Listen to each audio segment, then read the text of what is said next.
ಕ್ರಿಸ್ತನಲ್ಲಿ ಪ್ರೀತಿಯ ಸಹೋದರರೇ ಮತ್ತು ಸಹೋದರಿಯರೇ, ನಿಮ್ಮೆಲ್ಲರಿಗೂ ಮುಂಜಾನೆಯ ವಂದನೆಗಳು. ಕ್ರಿಸ್ತನ ಜೀವಿತ ಪಾಠದ ಹೆಸರು ತಪ್ಪಿಹೋದ ಮಗನ ಹಿಂದಿರುಗುವಿಕೆ.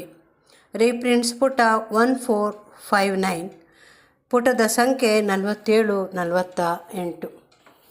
ಬಡಪಾಯಿಯಾಗಿದ್ದ ತಪ್ಪಿಹೋದವರಿಗೆ ದೇವರ ಪ್ರೀತಿಯ ವಿಷಯವಾಗಿಯೂ ಹಾಗೂ ಅವರನ್ನು ಕ್ಷಮಿಸಲು ಇಚ್ಛೆಯುಳ್ಳವನಾಗಿರುವನೆಂದು ಅವರು ಹಿಂತಿರುಗಿ ಮನೆಗೆ ಮತ್ತೆ ಬರುವುದನ್ನು ಸ್ವಾಗತಿಸುವನೆಂದು ಆತನು ಹೇಳುವುದನ್ನು ಫರಿಸಾಯರು ಸುತ್ತಲೂ ನಿಂತುಕೊಂಡು ಆಕ್ಷೇಪಿಸುವ ಚಿತ್ರಣವು ವಾಸ್ತವಾಂಶಗಳಿಗೆ ಹೇಗೆ ಸರಿ ಬೀಳುವಂಥದ್ದಾಗಿರುವುದು. ಸಾಮ್ಯದಲ್ಲಿನ ಹಿರಿಮಗನಿಗೆ ಸಿಟ್ಟು ಬಂದು ಒಳಗೆ ಹೋಗಲೊಲ್ಲದೆ ಇದ್ದನು.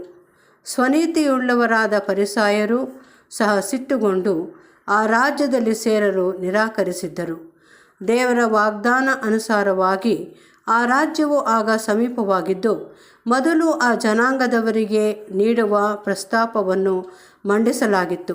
ನಮ್ಮ ಕರ್ತನು ಇನ್ನೊಂದು ಸಂದರ್ಭದಲ್ಲಿ ಅವರಿಗೆ ಹೀಗೆ ಹೇಳಿದ್ದನು: ಅಯ್ಯೋ ಕಪಟಿಗಳಾದ ಶಾಸ್ತ್ರಿಗಳೇ, ಫರಿಸಾಯರೇ, ಪರಲೋಕ ರಾಜ್ಯದ ಬಾಗಿಲನ್ನು ಮನುಷ್ಯರ ಎದುರಿಗೆ ಮುಚ್ಚಿಬಿಡುತ್ತೀರಿ. ನೀವಂತೂ ಒಳಗೆ ಹೋಗುವುದಿಲ್ಲ, ಒಳಗೆ ಹೋಗಬೇಕೆಂದಿರುವವರನ್ನು ಹೋಗಗೊಡಿಸುವುದಿಲ್ಲ. ಹಾಗೂ ಮತ್ತೆ ಆತನು ಹೇಳಿದ್ದು, ಭ್ರಷ್ಟರು, ಸುಂಕದವರು, ಸೂಳೆಯರು ನಿಮಗಿಂತ ಮೊದಲು ದೇವರ ರಾಜ್ಯವನ್ನು ಸೇರುವರು ಎಂದು ನಿಮಗೆ ಸತ್ಯವಾಗಿ ಹೇಳುತ್ತೇನೆ. ಸ್ವನೀತಿಯುಳ್ಳ ಬಡಪಾಯಿಗಳಾದ ಫರಿಸಾಯರು ಈ ದಿನದವರೆಗೂ ಅವರು ಅಸೂಯೆಯುಳ್ಳವರು ಹಾಗೂ ಒಳಗೆ ಹೋಗಲೊಲ್ಲದವರು ಆಗಿರುವರು. ಒಂದು ವರ್ಗವಾಗಿ ಅವರು ಷರತ್ತುಗಳಿಂದ ಕೂಡಿದ ಆ ರಾಜ್ಯದ ಪ್ರಸ್ತಾವನೆಯನ್ನು ತಮ್ಮಿಂದ ಅದನ್ನು ಸಂಪೂರ್ಣವಾಗಿ ತೆಗೆದುಬಿಡುವ ಹಾಗೂ ಸುಂಕದವರು ಹಾಗೂ ಪಾಪಿಗಳಿಗಿಂತಲೂ ಇನ್ನೂ ಕನಿಷ್ಠವೆಂದು ಅವರು ಎಣಿಸಿದ್ದ ಒಂದು ವರ್ಗಕ್ಕೆ ಅದನ್ನು ನೀಡಲಾಗುವ ಪರ್ಯಂತರವಾಗಿ ಅದನ್ನು ನಿರಾಕರಿಸಿದ್ದರು. ಅವರು ನಾಯಿಗಳು ಎಂದು ಎಣಿಸುವ ಅನ್ಯಜನರಿಗೆ ಅದನ್ನು ಆ ರಾಜ್ಯದ ಪ್ರಸ್ತಾವನೆಯನ್ನು ನೀಡಲಾಗಿತ್ತು. ಪರದೇಶಿಗಳು, ಅನ್ಯರೂ ಆಗಿದ್ದು ಮಕ್ಕಳಾಗದೇ ಇದ್ದವರಿಂದ ಮೊದಲಗಿತ್ತಿಯ ವರ್ಗದ ಸದಸ್ಯರಾಗುವುದಕ್ಕೆ ಹಾಗೂ ಕ್ರಿಸ್ತನ ರಾಜ್ಯವಾಗುವುದಕ್ಕೆ ಆಯ್ಕೆ ಮಾಡಲಾಗುತ್ತಿರುವುದು. ವಿಮೋಚಕನ ಬಾಯಿಂದ ಹೊರಟು ಬಂದ ಕೃಪಾಪೂರ್ಣವಾದ ಮಾತುಗಳನ್ನು ಕೇಳಿದ ಸುಂಕದವರು ಹಾಗೂ ಪಾಪಿಗಳು ಮಾಡಿದಂತೆ ತನಗೆ ಮಕ್ಕಳು ಕ್ರಿಸ್ತನೊಂದಿಗೆ ಸಹಬಾಧ್ಯರು ಆಗುವುದಕ್ಕೆ ಅನ್ಯಜನರಲ್ಲಿ ದೇವರಿಂದ ಅಂಗೀಕರಿಸಲ್ಪಟ್ಟವರಾದ ನಮಗೆ ಬಹುಶಃ ಈ ಸಾಮ್ಯದಲ್ಲಿನ ಭಾವದಲ್ಲಿ ಸಂಪೂರ್ಣವಾಗಿ ಸೇರಿದವರಾಗಲು ಸಾಧ್ಯ. ಆದಾಮನಲ್ಲಿ ದಂಡನೆಗೆ ಒಳಗಾದವರೆಲ್ಲರ ಪಾಪ ಪರಿಹಾರಕ್ಕಾಗಿ ತಂದೆಯು ಒಂದು ಮಹಾಯಜ್ಞವನ್ನು ಸಿದ್ಧ ಮಾಡಿರುವನೆಂಬುದನ್ನು ಪರದೇಶಿಗಳು, ಅನ್ಯರೂ ಆಗಿದ್ದ ನಾವು ಕಲಿತುಕೊಂಡಿದ್ದೇವೆ. ತನ್ನ ಪರಿವಾರಕ್ಕೆ ಪ್ರೀತಿಪೂರ್ವಕವಾಗಿ ಸ್ವಾಗತಿಸುತ್ತಿರುವುದನ್ನು ಕೇಳಿ ಅದನ್ನು ನಾವು ಅನುಭವಕ್ಕೆ ತೆಗೆದುಕೊಂಡಿರುವೆವು. ಪಾಪ ಅಪರಾಧಗಳ ದೆಸೆಯಿಂದ ಸತ್ತವರಾಗಿದ್ದರೂ ಈಗ ನಮ್ಮ ಕರ್ತನಾದ ಯೇಸು ಕ್ರಿಸ್ತನ ಮೂಲಕ ದೇವರಿಗೋಸ್ಕರವಾಗಿ ಬದುಕುವವರಾಗಿದ್ದೇವೆ.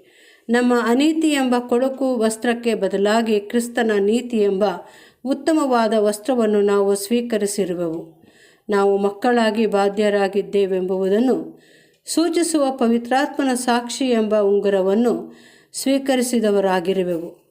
ಆಗಾಗ್ಗೆ ಉಂಟಾಗುವ ಈ ದುಷ್ಟಲೋಕದಲ್ಲಿನ ಹೀನಸ್ಥಿತಿಯ ತೀವ್ರತೆಯ ಸ್ಪರ್ಶದ ಅನುಭವವನ್ನು ಸಹಿಸಿಕೊಳ್ಳುವ ಸಲುವಾದ ಪಾದರಕ್ಷೆಯನ್ನು ಪಡೆದವರಾಗಿದ್ದೇವೆ. ಮತ್ತು ಇವೆಲ್ಲವುಗಳಿಗೆ ಮಿಗಿಲಾಗಿ ದೈವ ಪರಿವಾರಕ್ಕೆ ಪುತ್ರಭಾವದೊಡನೆ ಅಂಗೀಕೃತರಾಗುವುದಕ್ಕೆ ಗುರುತಾಗಿಯೂ ನಾವು ದೇವರೊಡನೆ ಮತ್ತೆ ಸಾಮರಸ್ಯಕ್ಕೆ ಬಂದಿರುವುದರ ಗುರುತಾಗಿರುವ ಮುದ್ದು ಎಂಬ ಮುದ್ರೆಯನ್ನು ಸ್ವೀಕರಿಸಿದವರಾಗಿರುವೆವು. ಸತ್ಯವೇದದ ಇತರ ವಾಕ್ಯ ಭಾಗಗಳಲ್ಲಿ ತೋರಿಸಲಾಗಿರುವಂತೆ ಈಡನ್ನು ಕೊಡುವ ಅಗತ್ಯತೆಯ ಯಾವ ಅಂಶವನ್ನು ಈ ಸಾಮ್ಯದಲ್ಲಿ ತೋರಿಸಲಾಗಿಲ್ಲ.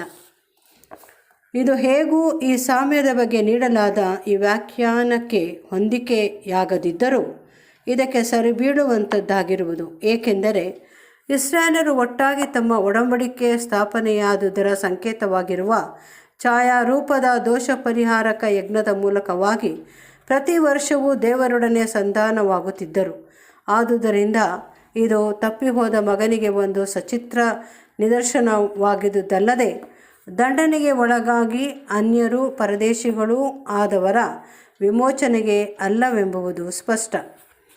ಫರಿಸಾಯರಿಗೋಸ್ಕರವಾಗಿರುವ ಈ ಸಾಮ್ಯದಲ್ಲಿನ ಪಾಠವು ತಾತ್ವಿಕವಾಗಿ ಬಹು ವಿಶಾಲವಾಗಿ ಅನ್ವಯವಾಗುವಂಥದ್ದು. ಅದೇನೆಂದರೆ, ದೇವರೊಂದಿಗೆ ಸಾಮರಸ್ಯದಲ್ಲಿರುವೆವೆಂದು ಹೇಳಿಕೊಳ್ಳುವವರೆಲ್ಲರೂ ಅಲ್ಲ, ಪರಿಶುದ್ಧಾತ್ಮನ ಭಾವವನ್ನು ಹೊಂದಿದವರೆಲ್ಲರೂ ಒಬ್ಬ ಪಾಪಿಯು ದೇವಾನುಗ್ರಹಕ್ಕೆ ಹಿಂತಿರುಗುವುದನ್ನು ಕಾಣುವಾಗ ಅವರು ಸಂತೋಷಿಸಬೇಕೆಂಬುದೇ. ಇತರ ಯಾವುದೇ ಭಾವ ಅಭಿಪ್ರಾಯವು ಖಂಡಿತವಾಗಿಯೂ ಅದು ಫರಿಸಾಯರಿಗೆ ಮಾಡಿದಂತೆ ಹಾನಿಯನ್ನುಂಟು ಮಾಡುವುದು. ಫರಿಸಾಯರು ಒಂದು ವರ್ಗವಾಗಿ ದೇವರ ಆಶೀರ್ವಾದವನ್ನು ಹಿಂದಿನ ಕಾಲದಲ್ಲಿ ಇಲ್ಲವೇ ಮುಂದೆ ಎಂದಾದರೂ ಕೊಡುವುದಿದ್ದರೆ ಅದು ತಮಗೇ ಹಂಚಿಕೊಡಬೇಕೆಂಬ ಸ್ವಾರ್ಥ ಭಾವದಲ್ಲಿದ್ದ ಕಾರಣ ಅವರು ಅನರ್ಹಗೊಂಡಿದ್ದರು. ಕುರುಡುತನವನ್ನು ತೆಗೆದುಹಾಕುವ ಕಾಲವು ಬೇಗನೆ ಇಲ್ಲಿಗೆ ಬರುವುದೆಂಬುದಕ್ಕೆ ದೇವರಿಗೆ ಕೃತಜ್ಞತೆಗಳು. ಈಗ ಸ್ವಾರ್ಥ ಭಾವದ ಆಧಿಪತ್ಯದಲ್ಲಿರುವ ಬಹುಪಾಲಿನ ಹೆಚ್ಚು ಜನರು ಹೊಸ ವ್ಯವಸ್ಥೆಯ ಸನ್ನಿವೇಶಗಳಲ್ಲಿ ಪ್ರೀತಿ ಭಾವವನ್ನು ಕಲಿತುಕೊಂಡು ಅದನ್ನು ಅಭ್ಯಾಸ ಮಾಡುವವರೆಂಬುದರಲ್ಲಿ ನಾವು ಭರವಸವಿಟ್ಟುಕೊಳ್ಳೋಣ. ಸ್ವಾರ್ಥಿಯಾದ ಒಬ್ಬ ಮನುಷ್ಯನು ಆ ರಾಜ್ಯವನ್ನು ಸೇರುವಂತಾಗಲು ಎಷ್ಟೋ ಕಠಿಣವಾಗುವುದು. ಸ್ವಾರ್ಥದ ವಿಷಯದಲ್ಲಿ ನಾವು ಎಚ್ಚರಿಕೆಯಿಂದ ಇರೋಣ.